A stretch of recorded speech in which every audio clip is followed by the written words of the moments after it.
What is happening, everyone? Welcome to episode 5 of Starlink Battle for Atlas. Now, there's a lot that we'll be going through in this episode as we arrive at the new planet Virus, and we will get a trophy called New Frontiers for discovering a planet outside the trade sector. And I'll be going through all the other trophies and information as it comes up.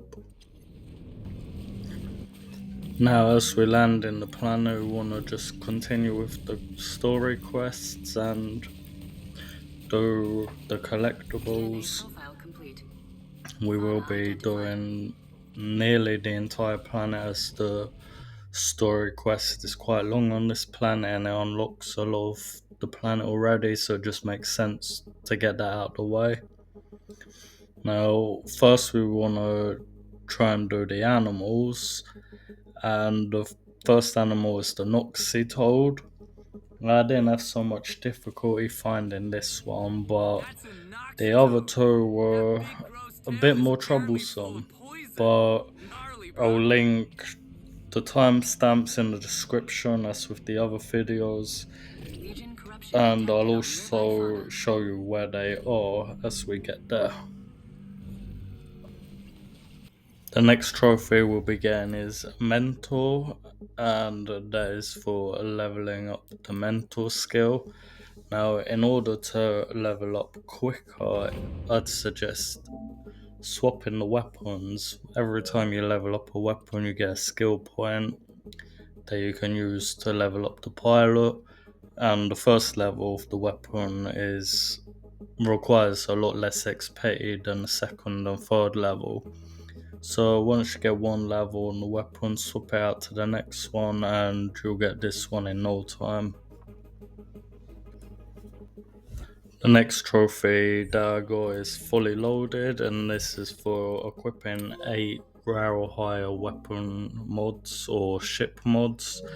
Now I got this with 7, so there is a possibility that you get it early, but to get a rare or higher weapon ship mods isn't too difficult and it'll come naturally anyway. So now I found the Mortopede animal finally, and I had been flying around for an hour and a half, 2 hours looking for it, but I'll show you where I found it. And the Capradillo is also in the same area, so hopefully I saved you all a lot of time looking for it. So I get this scan and then I also get the Capradillo scan.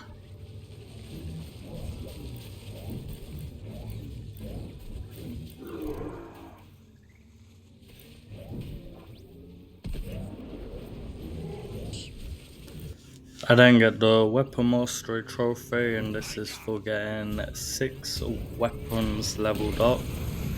And this is also another reason why it's a good idea to swap weapons after you get a level in them, so then you get this trophy quicker as well. The next trophy I get is the Prosperity Trophy, and that is for achieving 100% alliance on a planet. And this can be done through taking down the Prime, taking out extractors, doing outpost missions, just walking through the map basically, which is what I did.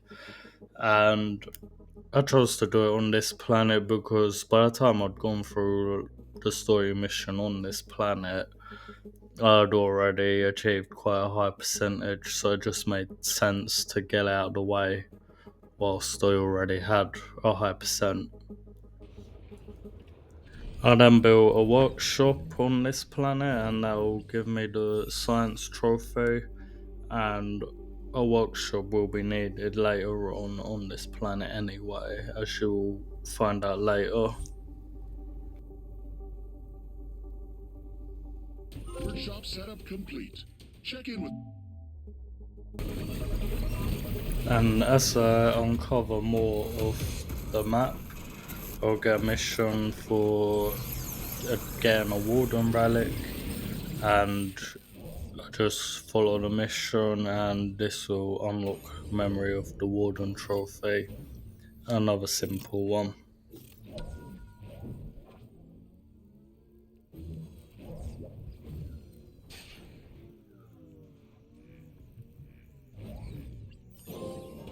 Starlink. Nearly done with this planet now. Get the Cartographer Trophy next. And the way I did this was to build observatories and to level them up, because they uncover, I think it was like 30% of the map around them. And then the last little bit that was covered, I just flew there and got that trophy this way. And finally, the last trophy I get on this planet is the Explorer Trophy. Now, this one gave me a bit of difficulty, but what you need is the Bio Bomb, Noxitoad Stomach, Spornicle Gas Glob, and Mortopede segment, as well as uncovering all the major map locations and scanning the three animal species. And the one thing that I had trouble with was finding a Mortopede segment. And the way I did this was to, if you go to I think it's the workshop, the science beaker, and if you just keep going through the mission, you don't have to accept the mission and do it. But if you just look at the mission and back out until you get one requesting for a Mortopede segment, that is the way I got it. And the same can be done with the Noxitoad stomach in another one of them refinery workshop locations. I'm not sure which one, but I found a Noxitoad stomach by where Noxitoads were for me. So that one was a bit easier. And the other things are just laying about, so they shouldn't be as much of an issue. But yeah, just to do that, and hopefully I'll save you a lot more hours than I did myself. And that will wrap up this episode. So I appreciate anyone watching. Drop a like and subscribe, and I will see you on the next one.